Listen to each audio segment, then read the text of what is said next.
Alright everyone, for my APOD today I have picked the one from March 4th of 2020. Last month, the Slow Dance of Galaxies NGC 5394 and 5395, sometimes nicknamed ARP84, or in this case, Heron Galaxies as well. And the reason for that is fairly interesting. If I were to change the orientation of this image right here, would you look at that? So you have the head of the heron right here, going for some fish maybe right there, and the body is the bigger galaxy right there. These galaxies apparently have been in the process of colliding for at least many hundreds of millions of years, and have at least collided once, given their pattern and how the core is bulging, and I'll get to that in a second.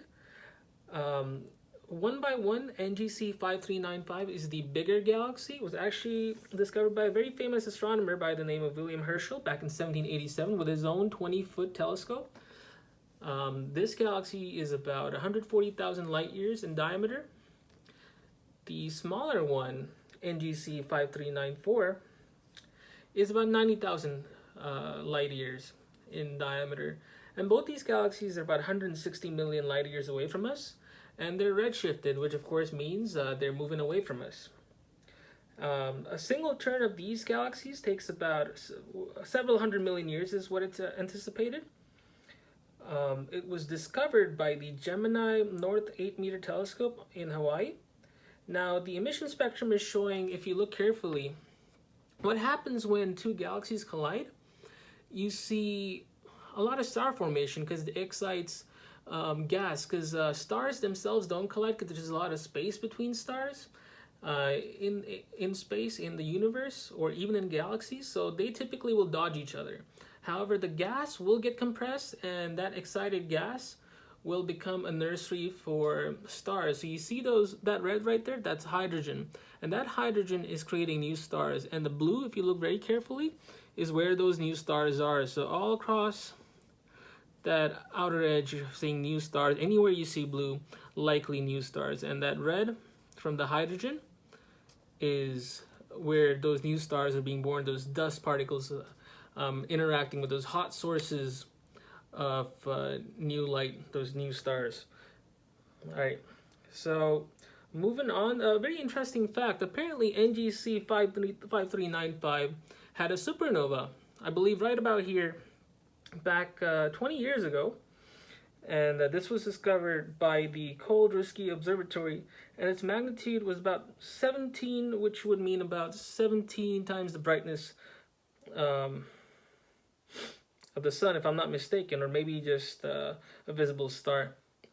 But it was visible by naked eye at night. Now, again, to reiterate, these galaxies are in the process of collision and have collided once.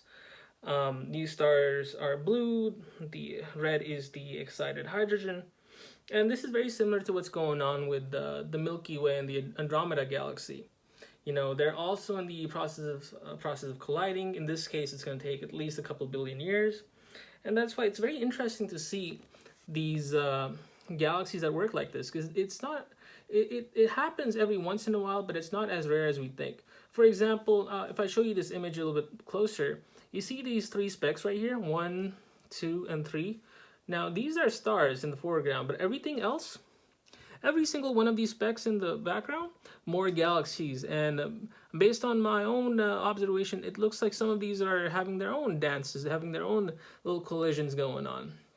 And it is suspected that these collisions are the reason why galaxies get the size that they get to, because it's suspected early on in the Big Bang, galaxies are much smaller, but as they collide, they keep getting bigger and bigger. Now, one of two things will happen in, let's say, 100 million years, because each of these dances, each of these turns, as you will, take many, many millions of years.